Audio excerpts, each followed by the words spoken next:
गौरी की शादी होकर आई थी। उसकी सास कुछ ज्यादा ही जालिम थी, हर टाइम उस पर जुल्म किया करती थी। अरे माँ जी, मैं मिट्टी का काम करूंगी तो घर का कैसे करूंगी? आपको तो पता है मैं थक जाती हूँ। दो दो काम मुझसे नहीं होते माँ जी। या तो घर का काम करवाया करेंगी। नहीं नहीं बहू, तुम ही करोगी। अच्छा माँ जी, अच्छा। लेकिन आप इंतजार ही नहीं करती, बहुत थक जाती हूँ, सोने का टाइम भी नहीं मिलता। अच्छा अच्छा, ये जल्दी से मटके बनाओ, ऑर्डर आया हुआ है। अगर मटके नहीं बनाओगी तो फिर कैसे करेंगे गुजारा? तुम तो कहती हो ना कि एक काम बताऊं, लेकिन तुम्हारे पता तो है ना कि इतना नुकसान हो गया है मेरा। कल को हांडी शांडी भी पकानी है, लेकिन कालू जी दुबई से पैसे तो भेजते हैं, वो क्या करती हैं आप? ऐसे ही उसकी सास अपनी दोस्तों को जाकर खाना खिलाती और उनके साथ सैर सप्ते खात करती, इसलिए बहू से काम करवाती। माँ जी, ये पराठा अब किसके लिए बनवा कर जा रही हो? रज्जो नहीं है, रज्जो मेरी सहेली रज्जो, उसके लिए बनवा कर आ रही हूँ। उसकी बहू बहुत चटपटे खाने बनाती है। कल मुझसे कह रही थी बिरयानी भी बना लेती है मेरी बहू।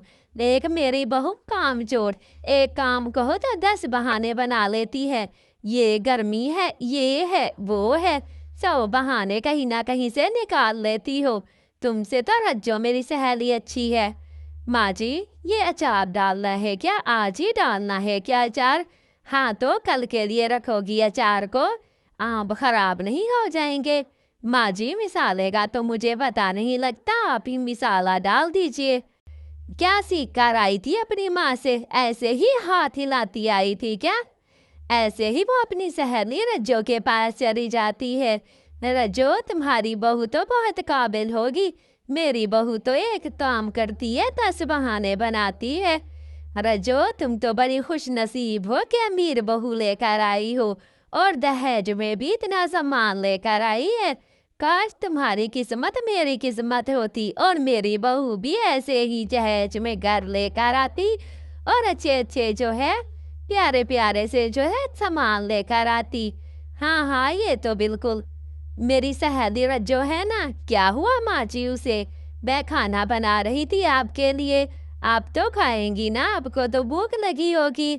हाँ हाँ, भूख तो लगी है, कम वक्त इतनी देर हो गई है, अभी तक खाना नहीं बनाया तुमने। मैंने तो तुम्हें कहा था जल्दी जल्दी खाना बना लो, लेकिन नहीं। तुम्हें तो खाना बनाने में कोई ध्यान होगा तो ध्यान दोगी ना। हर टाइम तो लड़ाई झगड़ा करती रहती हो, कभी कोक पर कभी किस बात पर। हर टाइम रोने धोने मचाए हुए हैं। बस ये चीज मुझे दे दो, वो चीज मुझे दे दो, बस ऐसे ही तंग आ चुकी हूँ बहू। लेकिन माँ जी, हरकतें मेरी तो नहीं है, ये तो इंशा की हैं। इंशा ही ऐसी हरकतें करती रहती है। वो भला कौन है? वो मेरी एक छोटी सी भांजी है। वो ही सारा दिन ऐसी हरकतें करती है माँ जी। हमेशा बोतल ले आओ तो तंग करती है, थोड़ी दी है, थोड़ी दी है। और कोई चीज देखे तो बस पानी दे दो, पानी सारा दिन मांगती है। माँ जी, मैं सारे दिन घर के काम कर कर करके थक गई हूँ। आप मुझे थोड़ी देर आराम करने के लिए भी दे दिया करें। मैं तो बहुत ज्यादा थक चुकी हूँ माँ जी। क्या थोड़ी देर आराम कर सकती हूँ माँ जी? कोई जरूरत नहीं है आराम करने की। चुप करके सारे घर के काम करके उधर मटके बनाने की कोशिश करो। मटके बनाओ, मैं अपनी सहेली रज्जो के पास जा रही हूँ। कुछ दिन रज्जो के पास बैठूंगी, फिर आ जाऊंगी। ठीक है माँ जी, ठीक है, आप जाकर रज्जो से मिलकर आए। आज तो रज्जो जी, मैंने देखा था मार्केट में सामान ले रही थी सौदा। उसकी नई बहू आई है ना, लगता है उसके लिए सौदा लेने गई थी। अच्छा ये बात है, जाकर देखती हूँ। हाँ माँ जी, मैंने सुना है उसकी बहू उस पर बहुत जुल्म करती है। जो नई वाली बहू नहीं लेकर आई रज्जो आंटी, उस पर तो। अरे रज्जो, ये क्या कह रही हो? तपती आग में खाना तुम क्यों बना रही हो? तुम्हारी बहू क्यों नहीं बना रही? और तुम्हारा बेटा? मेरी बहू मुझे कहती है सारे घर के काम मुझसे करवाती है, और मेरा बेटा भी मेरी बहू का हो गया है, मेरी तो बात ही नहीं सुनता, सारी अपनी बीवी की सुनता है। तुम्हारी बहू तो बहुत अच्छी है, जो तुम्हें खाना बहू मुझे माफ कर दो। आज के बाद मैं तुमसे इतने जुल्म नहीं करूंगी और हम मिलजुल कर ही खाना बनाया करेंगे।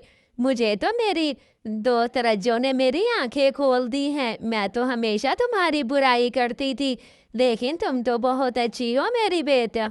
मुझे माफ कर दो, मुझसे गलती हो गई। आइंदा से मैं तुम्हें बुरा भला नहीं खाऊंगी। माँ जी कोई बात नहीं है, आप तो मेरी माँ के बराबर हैं। अगर कुछ कह भी देती हैं तो इसमें बुरा मनाने वाली बात क्या है माँ जी? बिल्कुल भी बुरा मनाने वाली बात नहीं है। मैं आपको अपनी माँ जैसी समझती हूँ और आपको कुछ कह नहीं सकती। बेटा ये तो तुम्हारा बड़ापन है जो तुमने मुझे अपनी माँ जैसा समझा, वरना तो मैं तुम पर बहुत जुल्म करती थी। लेकिन आज तक तुमने मुझे आंख उठाकर भी कुछ नहीं कहा। बस मुझे माफ कर दो बेटा। आइंदा से मैं तुम्हारे साथ ऐसा जुल्म नहीं करूँगी। माँ जी कोई बेटियों से भी कोई माफ़ी मांगता है क्या? मैं तो आपको माफ़ कर चुकी हूँ। चले उठे और खाना बनाते हैं। और खुशी-खुशी रहने लग जाती है। सास को अपनी बहू का यकीन हो गया था और वो उसके साथ खुशी-खुशी रहती है। सब्सक्राइब करें मेरे चैनल को अगर वीडियो अच्छी लगे तो।